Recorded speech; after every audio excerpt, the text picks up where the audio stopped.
Welcome to our video channel. Don't forget to subscribe for more great railway videos. Selamat datang di channel video kami. Jangan lupa subscribe untuk update video-video terbaru kami.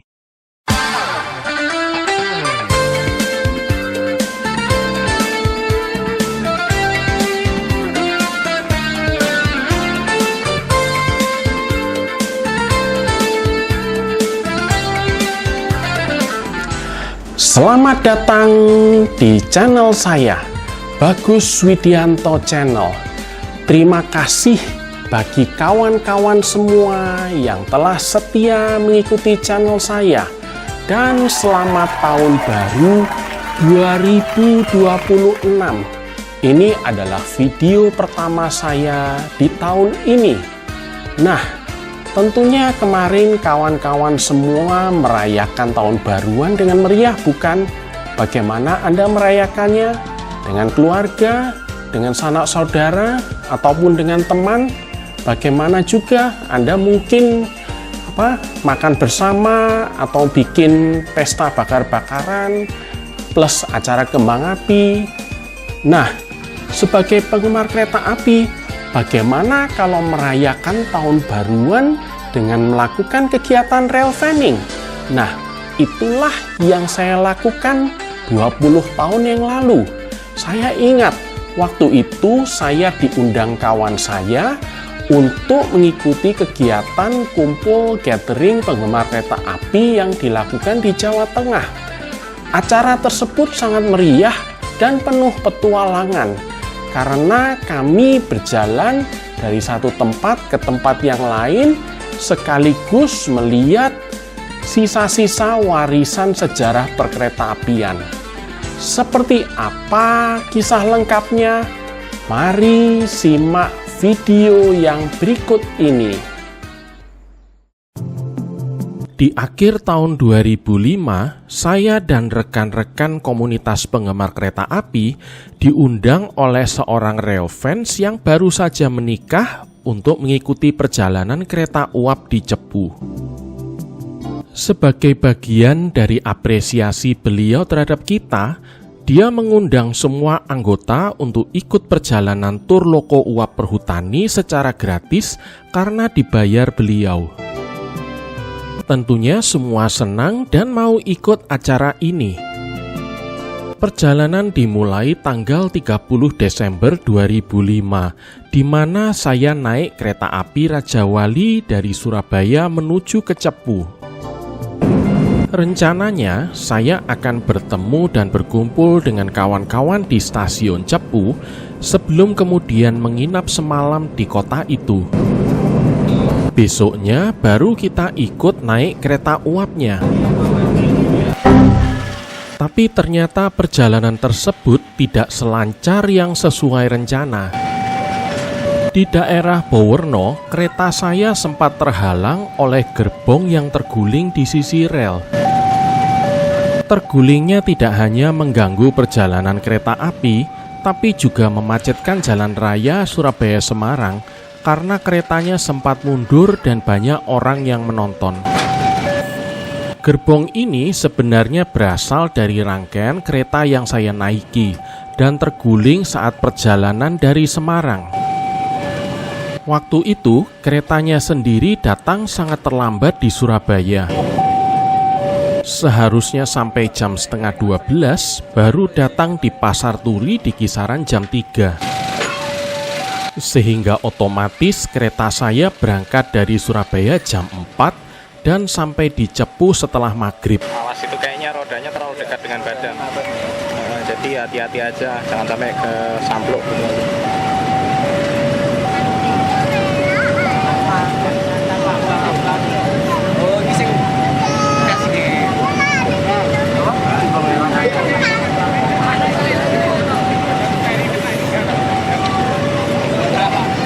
Mundur. Wayang barat, wayang kena. Lah yang barat tuh. Oh iya, dekat sekali. Pas. Ya, bisa lihat. Yes.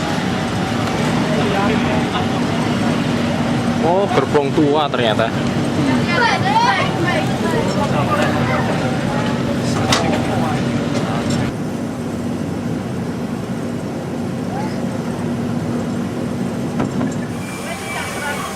Esok paginya, saya dan beberapa kawan sempat datang ke stasiun Cepu untuk melihat kren penolong yang ditarik lokomotif CC20148. Dari situ kita diajak ke depo perhutani untuk bertemu mayoritas rombongan dan memulai perjalanan wisata. Ini adalah pertama kalinya saya melihat lokomotif uap dalam kondisi menyala dan berjalan. Sebelumnya, saya hanya melihat loko uap teronggok diam di museum atau sebagai monumen.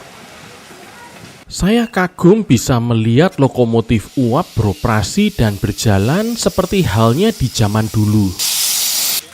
Yang membuat saya waktu itu heran, ternyata loko ini kalau berhenti nyaris tidak ada bunyinya.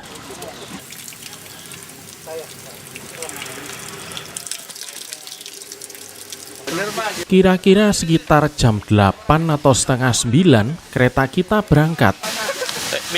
Rangkaian kereta kita sendiri terdiri dari beberapa kereta penumpang serta kereta terbuka yang ditaruh di depan lokomotif. Di zaman dulu, kereta ini digunakan untuk mengangkut kayu jati.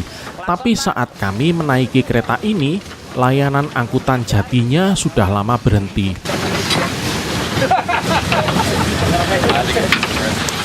Pada saat keberangkatan, mayoritas peserta naik di gerbong terbuka sehingga kita bisa lebih menikmati pemandangan.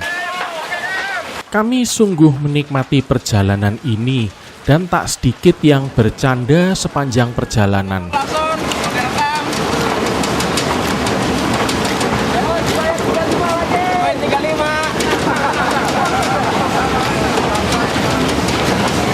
Bahkan peluit lokomotifnya sangat keras sekali.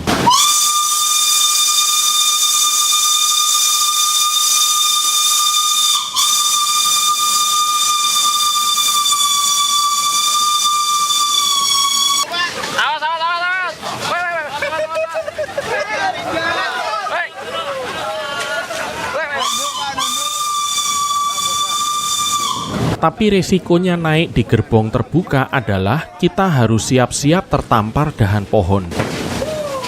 Walaupun begitu, rasanya seru kalau berhasil menghindar dahan-dahan tersebut. Lihat bawah.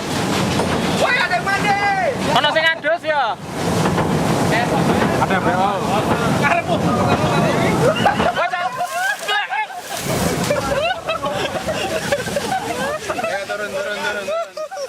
Ada yang bergaya ala train surfing juga. Surfing.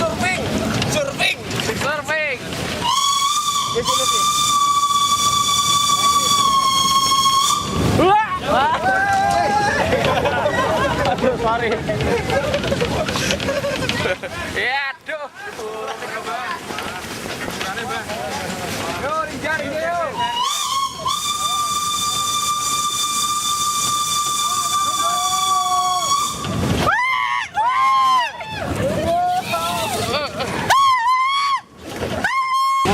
Setelah beberapa menit perjalanan, kereta kita sampai ke pelataran di Batokan. Tempat ini sangat rimbun sekali dan tak mengesankan seperti area kereta api yang aktif. Dari yang saya baca di websitenya Rob Dickinson, layanan angkutan jati reguler terakhir jalan di tahun 2002 setelah menurunnya trafik pasca krisis ekonomi 1998. Jadi 3 tahun setelahnya, Batokan seperti tempat yang sudah lama ditinggalkan. Bukan tertib, bro. Apa? Timbangan.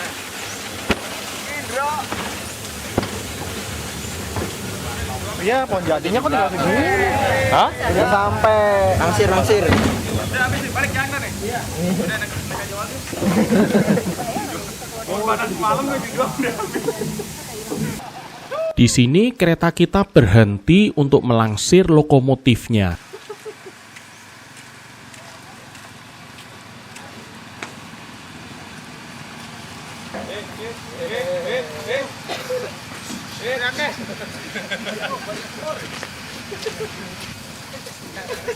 Saya sempat ikut naik untuk melihat proses langsirnya dari atas kereta. Beberapa peserta lainnya ada yang memilih untuk melihat proses langsiran dari tepi rel. Wah, disusul sama kata parcel nih.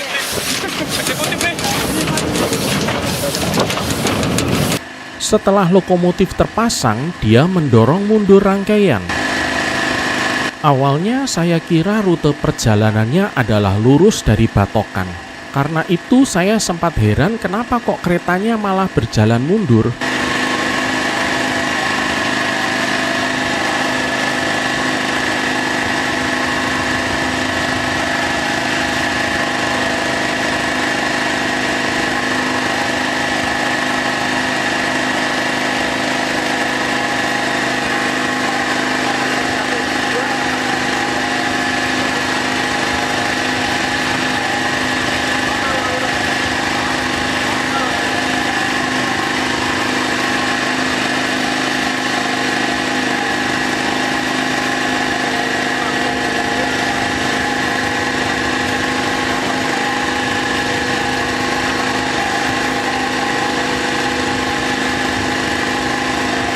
Namun setelah saya terawang, makin ke sana jalurnya makin tertutup rumput dan bahkan seperti buntu.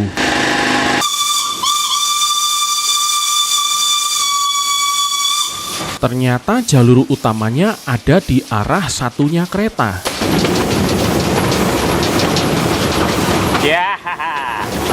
Konon dulu pernah ada jalur bypass yang memungkinkan kereta dari Sorogo untuk bisa langsung menuju ke jalur utama tanpa harus melakukan langsir perpindahan posisi lokomotif di Batokan.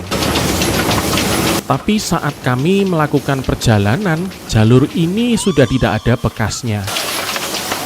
Berhubung tadi saya merekam ekor kereta, jadi untuk segmen perjalanan ini saya naik di dalam gerbong penumpangnya. Fasilitas kenyamanan di dalam gerbong ternyata sangat nyaman sekali untuk lori perkebunan. Bahkan saya perhatikan ada AC-nya juga.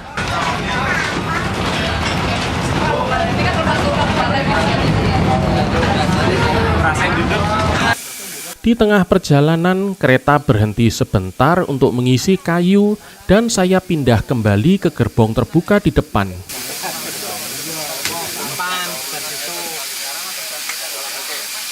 Tak lama kemudian kita melanjutkan perjalanan. Oh, tidak. Jelek. Kayaknya yang jelek. Oh, kenapa kena lagi? Woi. Indra. Iya. Iya, Pak. Waktu di STT ada pameran itu ya. Iya. Ada yang mirip Anda itu. Oh iya. Dari Bandung. Enggak sempat datang ya? Enggak sempat tuh. Ya. 2 kali Sabtu Minggu itu saya datang ke Pak. Pemandangan selepas ini banyak didominasi persawahan dengan latar hutan jati. Naik Rame loh, Adin. Hah? Adin. Awas kiri. Apa? AS apa UTS? Jalur lori perhutanan ini punya lebar sama dengan jalur PT KA dan sudah ada sejak zaman Belanda. Jangan meleng. Pak Untung, awas.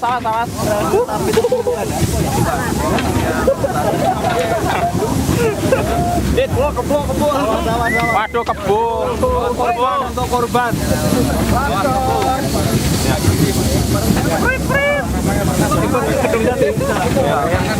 Tapi pulang ke Semarang. Waduh, ini nengah mesisan. Wah. Semarang. Enggak tahu dapat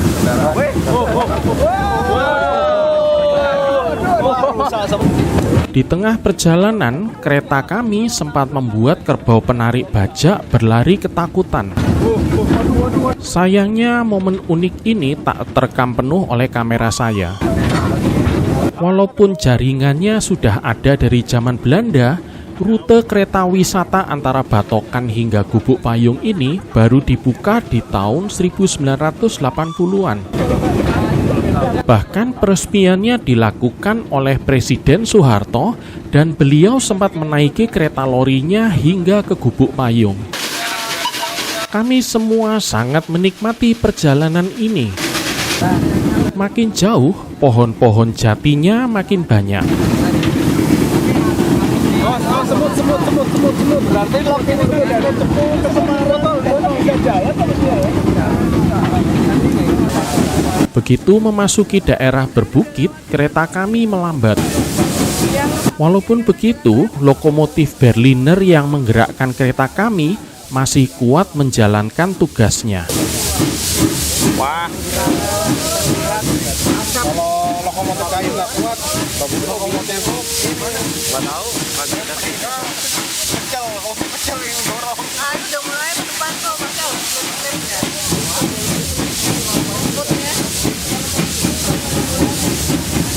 Wah, ini demen nih. Terkadang kereta kami juga melewati turunan yang agak curam. Jadi terasa mirip naik roller coaster. Di beberapa tempat, jalurnya tertutup rumput sehingga mengesankan seperti perjalanan off-road. awas daun. Ini masuk apa? Ini lebih mantap dari ini. Dari apa ya? Nanti kasih tahu di email ya. Kalau udah. Uapnya pernah bocor gitu. Emang kayak gitu. Makin ke dalam, hutannya juga makin rimbun. Kemarin waktu CWC banyak jembatan gitu ya? Waktu CWC Oh iya, banyak jembatan gitu ya? Yang udah teman udah ya terem gitu. ini juga sebenarnya kan jarang-jarang nih. Kenapa? Balasnya itu loh. Nah itu kalau nyebrang gitu tuh sudah ampun, tanya minta ampun. Yang unik, beberapa bantalannya terbuat dari batangan kayu yang dipotong seadanya. Asik. Terkadang penduduk juga melambai ke arah rombongan kami.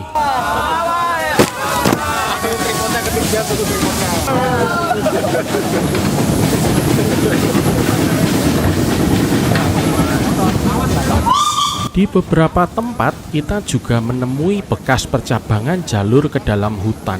Itu kayaknya kanan tuh bekas jalur dulunya. Oh ya, lihat belokannya ya. Lihat belokannya kayaknya bekas jalur. Rata-rata sudah tidak ada relnya, walaupun bentuk formasi jalurnya masih kelihatan. Menjelang daerah pasar sore, kereta kami memasuki terowongan arboreal yang terbentuk oleh pohon-pohon jati yang rimbun merapat dengan rel. Di bawah tampak Mas Indra Krisnamurti, seorang railfan senior yang dulu adalah moderator milis kereta api Yahoo Groups. Beliau adalah putra dari Pak MVA Krisnamurti yang merupakan seorang fotografer kereta api senior Indonesia. Menjelang jembatan Buk Brosot, jalur keretanya menanjak sangat terjal.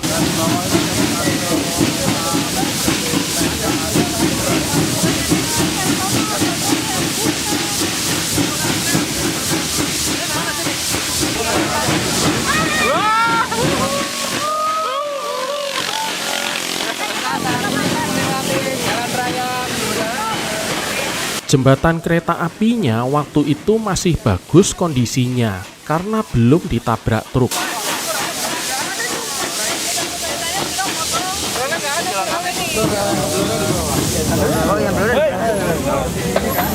Yang di bawah jembatan itu dulunya jalur Blora Cepu ya? Iya. Yang miring. Iya, kelihatan. Mau masang semboyan. Tak jauh dari jembatan Buk Brosot, ada jembatan yang melintas di bekas jalur kereta api Cepu Blora. Tampak juga almarhum Saleh tengah bermain-main di jembatan lori di atas jalur PTKA. Waduh, ada selebriti dadakan ini. Lagi, berdiri.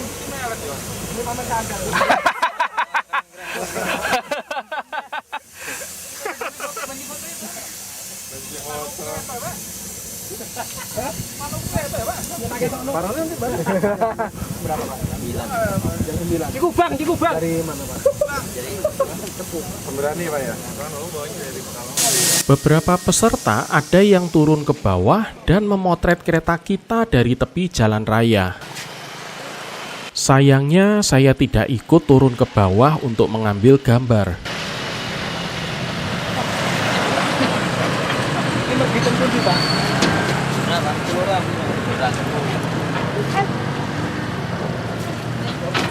Setelah semua kembali naik, kami pun melanjutkan perjalanan menuju ke Gubuk Payung. Bisa darahnya nggak itu? Kayaknya habis jembatan habis nih.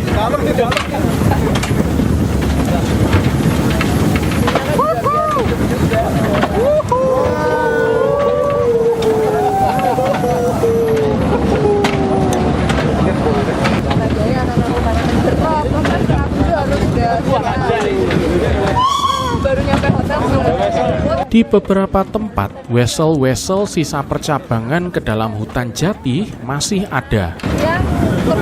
Jaringan lori perhutanan di Cepu dulu menjangkau ke banyak tempat di hutan jati di sini.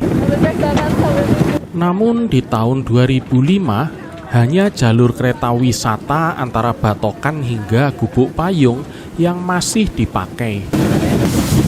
Di beberapa tempat masih ada bekas water torrent yang dulu digunakan untuk mengisi air boiler lokomotif uap. Bisa dibilang, dulu di zaman Belanda, hampir semua hutan jati ada jalur lori pengangkut tebangan kayu. Walaupun tak semua punya lokomotif, dan bahkan ada juga yang lorinya didorong tenaga manusia. Hingga awal tahun 2000-an, hanya tinggal 2 yang masih beroperasi, yaitu di Cepu dan Bojonegoro. Yang Bojonegoro ditutup di tahun 2003 dan sekarang sudah tidak ada sisanya. Sementara yang di Cepu terakhir digunakan reguler membawa kayu jati di tahun 2002 dan kini hanya untuk kereta wisata saja. Walaupun layanan kereta wisata uap ke Gubuk Payung terakhir dipakai di kisaran tahun 2012 atau 2014.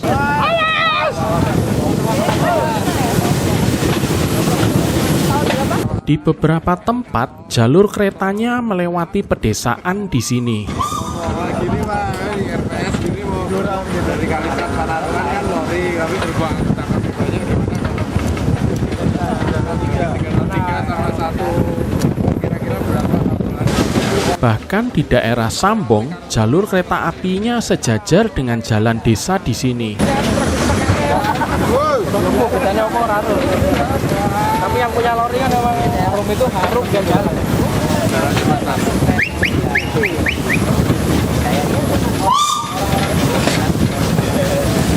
Lepas dari tempat itu, kereta kita masuk makin jauh ke dalam hutan jati. Ada kabut loh. Ini wae. Ada kabut.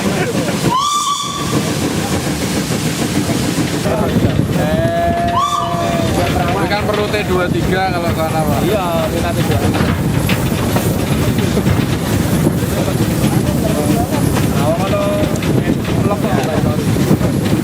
Bagi saya, rasanya sungguh luar biasa bisa melihat hutan jati selebat dan serimbun ini. Baterai tewas, film entek wes. Memang tidak bisa dipungkiri bahwa pemandangan hutan di sini sangat spektakuler.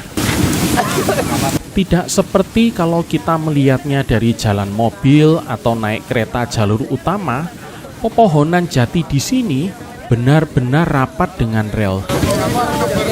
Satu-satunya cara lain untuk menikmati pemandangan serupa adalah dengan berjalan kaki.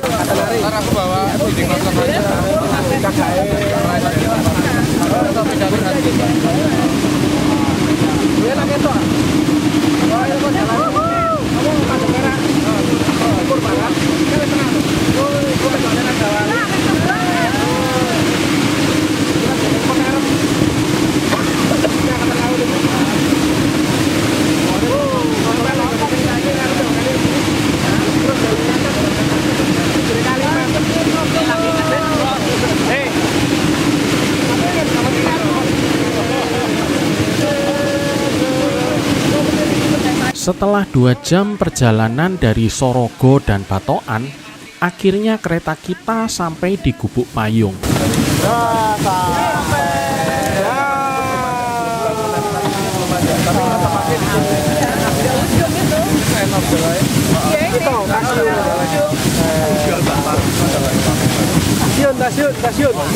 Stasiun. Siap-siap nyamuk. Di sini ada tempat yang menyerupai stasiun kereta api, lengkap dengan atap peronnya. Menantang. Nunduk. Wah, itu robot itu keren ya. Waktu itu jalurnya berakhir di sini. Ini monumennya. Ya ini. Karena putih nggak? Nggak ada tulisannya. Ada tuh nih monumen Hutan Jati Gubuk Payung. Tapi beberapa kawan yang pernah naik lori di tahun 1990-an berkata kalau mereka pernah mengikuti perjalanan hingga ke tempat yang lebih jauh dari Gubuk Payung. Setelah berhenti, lokomotif dan sebagian rangkaian pendukung dilepas untuk dilangsir ke ujung satunya kereta.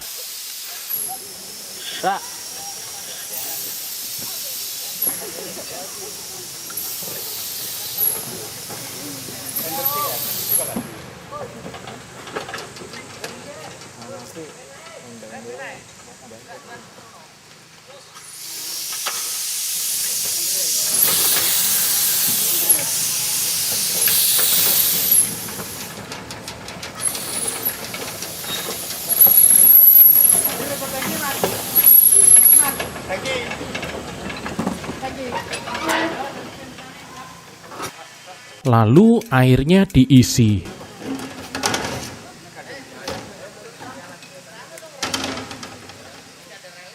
Kami beristirahat di sini sambil menikmati bekal sate kambing ayu yang dibeli di Padangan yang dibawa ke sini. Wah, gimana toh?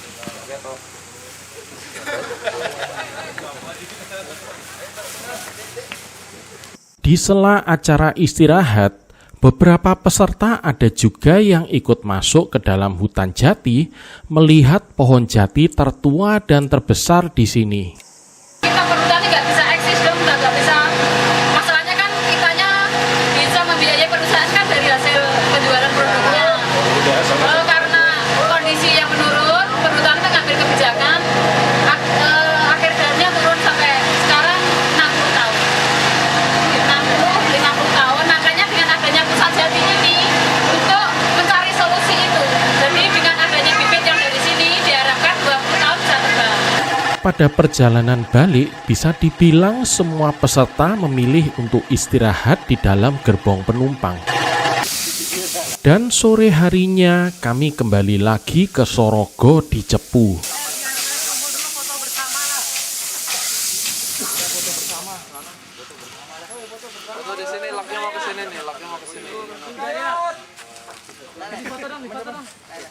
Bisa dibilang inilah satu-satunya perjalanan kereta wisata uap di Cepu yang saya naiki.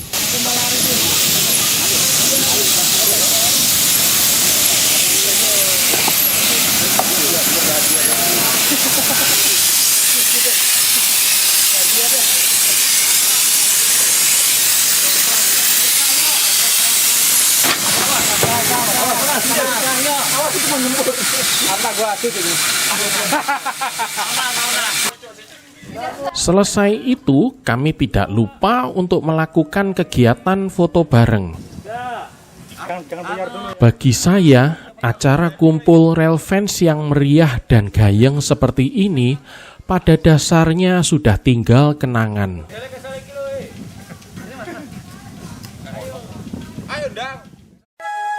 Selesai acara, mayoritas peserta pulang kembali ke tempat asalnya masing-masing. Tapi saya dan beberapa anggota komunitas ada yang memilih untuk mengikuti kegiatan trekking jalur mati dengan mencarter minibus Elf. Cuma untuk segmen perjalanan ini saya tidak punya dokumentasinya sehingga terpaksa menggunakan gambar ilustrasi saja. Kami sempat melewati jalan yang sama di bawah jalur lori yang tadi kami lewati, sekaligus melihat-lihat bekas jalur kereta api antara Cepu hingga Blora. Di Blora, kami juga sempat mampir ke bekas stasiun kereta apinya. Saat kami berkunjung, hanya bangunan stasiun serta struktur pendukung yang masih tersisa. Relnya juga sudah tidak kelihatan lagi.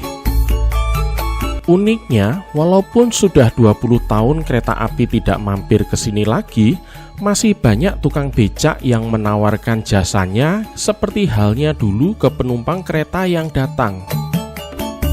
Selesai melihat-lihat stasiun Blora, kami melanjutkan perjalanan ke arah Kedung Jati. Sebelumnya, saya tidak tahu stasiun Kedung Jati itu di mana. Saya hanya ikut kawan-kawan saja, sekaligus ingin mengetahui seperti apa tempatnya nanti. Kira-kira setelah maghrib, akhirnya kami sampai di stasiun Kedung Jati. Di sana, kami disambut oleh rel fans senior asli Kedung Jati, Pak Pujinarno. Beliau juga membantu kami untuk mengatur tempat istirahat di dalam stasiun, sekaligus memperkenalkan kami dengan kepala stasiunnya. Saya cukup takjub melihat stasiun sebesar ini di tengah daerah yang sepi jarang penduduk. Arsitektur bangunannya mirip sekali dengan stasiun Ambarawa dan stasiun Solo Purwosari. Ditambah dengan nuansa malam yang gelap dan sepi, membuat stasiun ini terkesan angker. Namun suasana angkernya hilang saat beberapa kereta api lewat. Walaupun jalur kereta api di sini termasuk paling sepi di Pulau Jawa, tapi malam itu lalu lintas kereta apinya cukup ramai. Beberapa bahkan ada yang berhenti di sini. Yang membuat saya takjub, setiap ada kereta api mau datang, lampu lokomotifnya tampak seperti matahari terbit, hanya progres cahayanya berlangsung jauh lebih cepat. Ini karena polusi cahaya di Kedung Jati sangat minim. Dan tepat saat tengah malam, akhirnya kami merayakan pergantian tahun. Tapi jangan bayangkan acaranya ada acara pesta yang meriah, bahkan kembang api ataupun trompet tidak ada. Yang ada hanyalah pesan tahun baru dari Kadaop 4 Semarang yang disiarkan lewat radio kereta api. Saya juga iseng membunyikan lonceng zaman Belanda yang terpasang di dekat kantor PPKA. Katanya lonceng ini sangat jarang dibunyikan, dan dulu hanya digunakan untuk memberi aba-aba petugas pengatur wesel tempatan.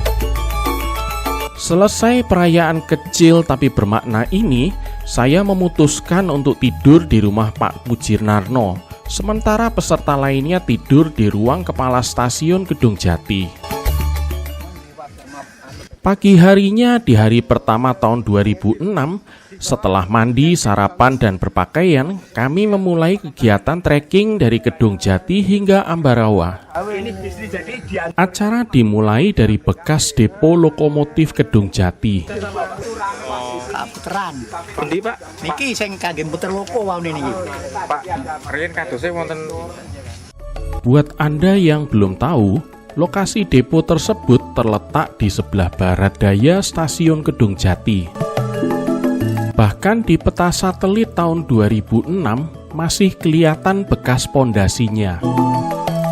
Dari informasi yang saya dapatkan waktu trekking ini, yang sayangnya tak terekam di video, ada satu lokomotif B25, entah nomor 4 atau 5, yang dibesituakan di sini saat depo lokomotifnya dibongkar di akhir dekade 1970-an. Pak Pujinarno juga memberikan kesaksian beliau saat melihat sebuah kereta api ekspres malam yang awalnya beliau kira kereta api Bima. Zaman dulu Bima itu lewat sini, Pak. Dari Bima itu dari Jakarta, Semarang, Solo. Lewat sini. Nggak lewat Jogja? Enggak, terus terakhir dipindahkan ke sana. Jadi kalau sampai lewat sini itu jam 3 malam.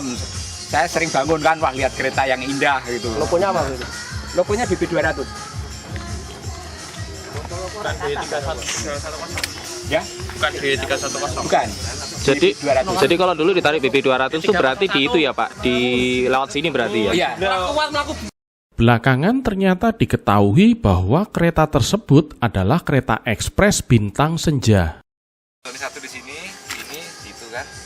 Jadi ini dulu dual gauge ini ceritanya? Dual gauge ini, Iya. ini 1435, ini 6067. Ini yang 31 lagi. Ya.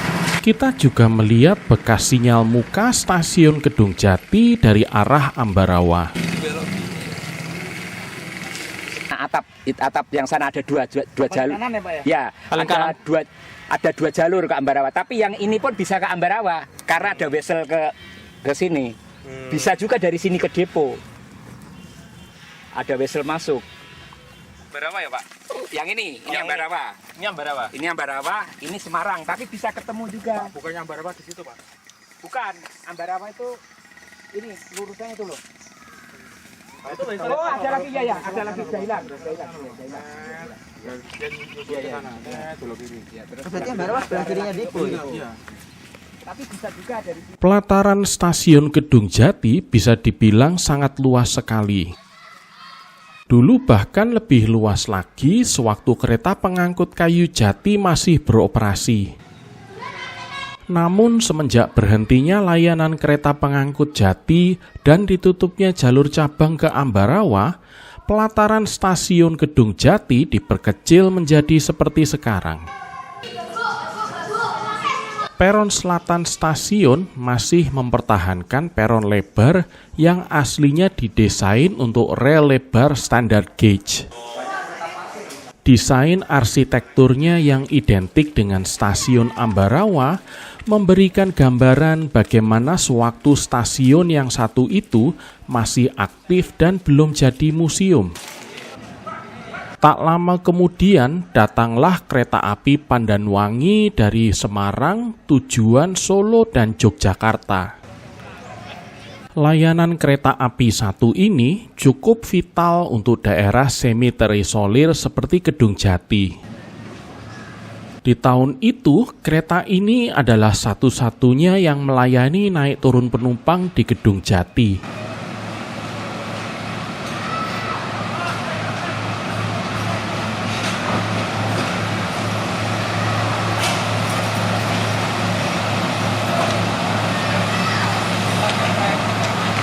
Dulu layanan kereta api dari Semarang tujuan Solo dan Yogyakarta PP menggunakan rangkaian kereta yang ditarik lokomotif BB200. Konon karena sering disalahgunakan untuk membawa kayu jati curian serta okupansinya yang buruk, akhirnya di-downgrade menjadi layanan kereta KRD seperti yang di video.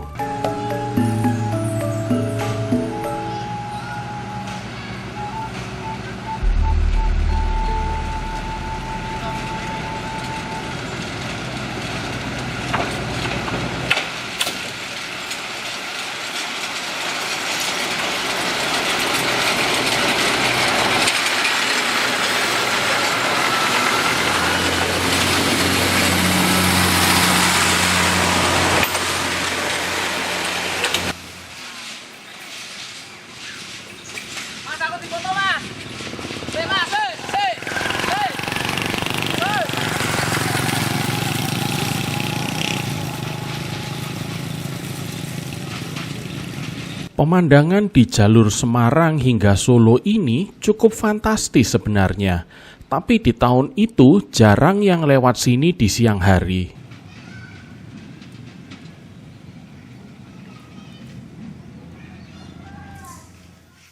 Tak lama setelahnya, kami mencarter mobil Colt untuk menyusuri jalur Kedung Jati Ambarawa. Di tahun 2006, trase jalur kereta api Kedung Jati Ambarawa banyak yang digunakan untuk jalan kampung. Di daerah Ngombak, kami bertemu dengan seorang mantan masinis kereta api bernama Pak Durman. Beliau adalah mantan masinis depo lokomotif Semarang Poncol yang baru saja pensiun. Rakyat dulu ya. Dulu semua kereta itu kereta ekspres ke Surabaya itu ganti lok di Semarang ya. Ganti BB 200. Nah, dari Jakarta BB 200. Itu loknya Semarang semua ya. Semua itu yang jalan lewat utara loknya Semarang. Terus terakhir kan ada 304, loknya Surabaya. Langsungan. Tambah bahan bakar di Cirebon. BB 304. Yang mana ya? Yang double kabin. Double kabinnya kecil. Sekarang yang di Lampegan. Di Tanah Abang. Ya, yang di Lampegan. Tanah Abang.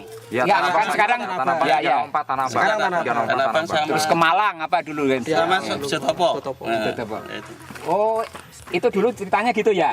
Dulunya BB 200 dari Jakarta Semarang. Itu loknya Semarang. Semarang semua. Iya, Semarang semua ya. Yang meraja itu BB 200. 200.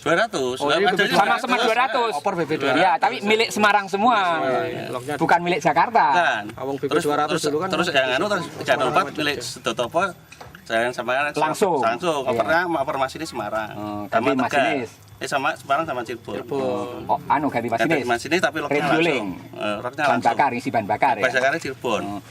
Jadi setelah BB 200 itu diganti BB 304. 301 betul. 301 kadang-kadang, tapi untuk ekspres terutama 304 karena kecuali powernya lebih tinggi. Setingkat lebih tinggi. Satu tingkat lebih. Powernya. Engine-nya lebih besar. Engine-nya sama tapi transmisinya lebih tinggi 304. Ya saya itu dulu soalnya ya di sini. Terus kan TJR, TJR seperti 304 semua. Pelayanannya maupun dieselnya terus dari 301 diubah R-nya modifikasi ya. Maunya kan ngeten. Maunya kan R-nya pakai gitu. Ya, maunya kan. Terus yang dimodifikasi terus pernah banyak protes tuh mana? Yang jadi 304 itu loh. Dimodifikasi. Dulu katanya biayanya itu bisa untuk beli lock gitu. Ya mungkin dari DC ke AC gitu. Apa dari AC ke DC gitu. 204 Pak. CC Pak. 201 ke 204 Pak. CC 201 ke CC 204. Itu DC ke AC.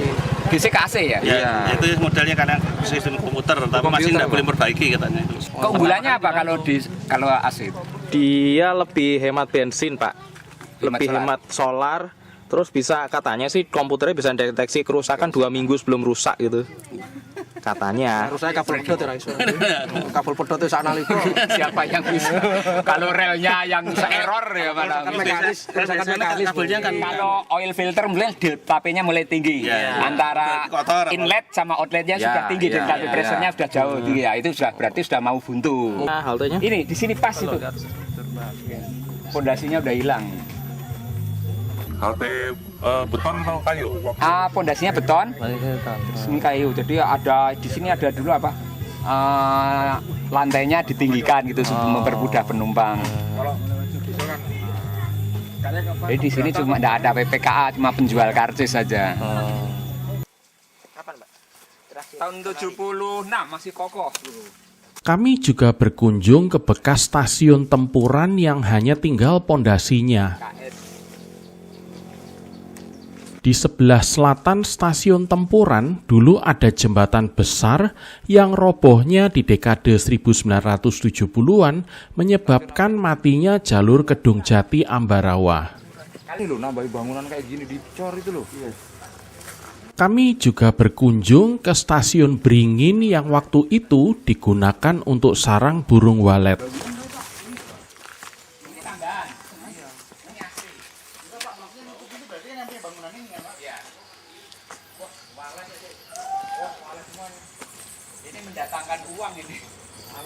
Bangunan stasiunnya relatif utuh, bahkan tuas sinyalnya masih ada di peron. Pada orangnya. Ini apa ruang tunggu? Paruh.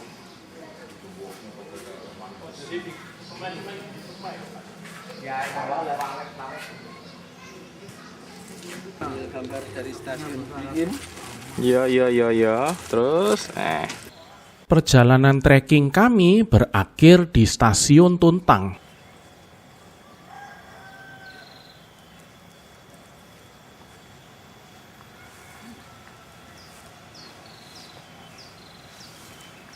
Waktu itu kompleks stasiunnya masih mangkrak. Bahkan bangunan stasiunnya waktu itu masih dipakai untuk gudang. Tapi secara keseluruhan area stasiun masih relatif utuh. Untuk melanjutkan perjalanan, kami naik lori wisata yang melayani rute Ambarawa Tuntang. Walaupun jalurnya statusnya sudah beroperasi kembali, tapi kondisinya yang buruk menyebabkan kereta api besar tidak bisa lewat sini. Lori wisata ini juga merupakan alternatif murah bagi pengunjung museum yang mau naik kereta api. Perjalanan lorinya sangat berguncang-guncang karena kondisi relnya yang waktu itu kurang baik. Tapi pemandangannya sangat indah sekali. Apalagi saat lori melewati Danau Rawapening.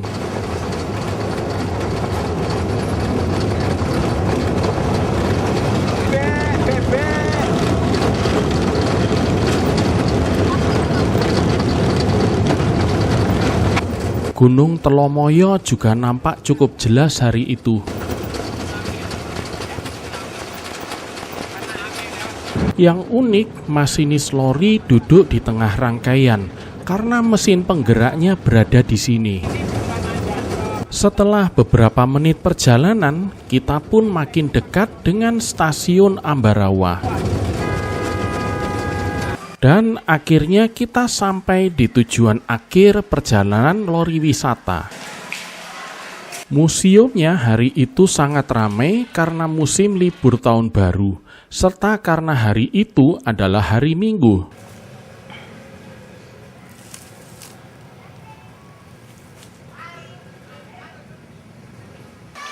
Selain itu, di hari yang sama, lokomotif uap B25-nya juga berjalan menarik kereta wisata ke jalur bergigi di Bedono.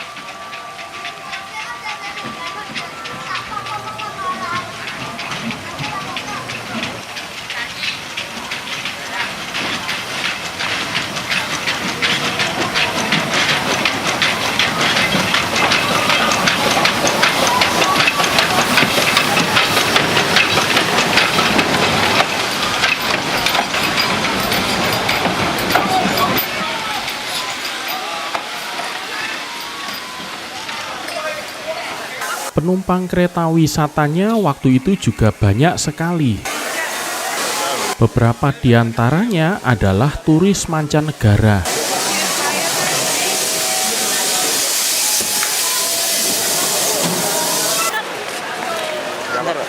Menikmati pemandangan. Harus diakui bahwa beberapa rail fans waktu itu juga agak playboy.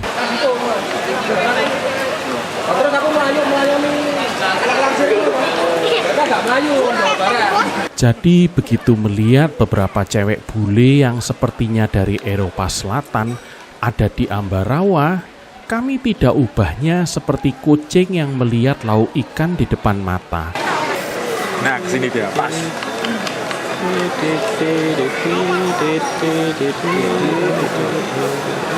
Tuh, tengah tuh loh. Wah, tuh. Tidak usah khawatir mas, semua terekam. Big Mallet.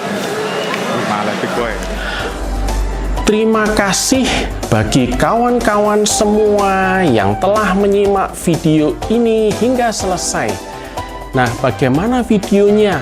Luar biasa bukan?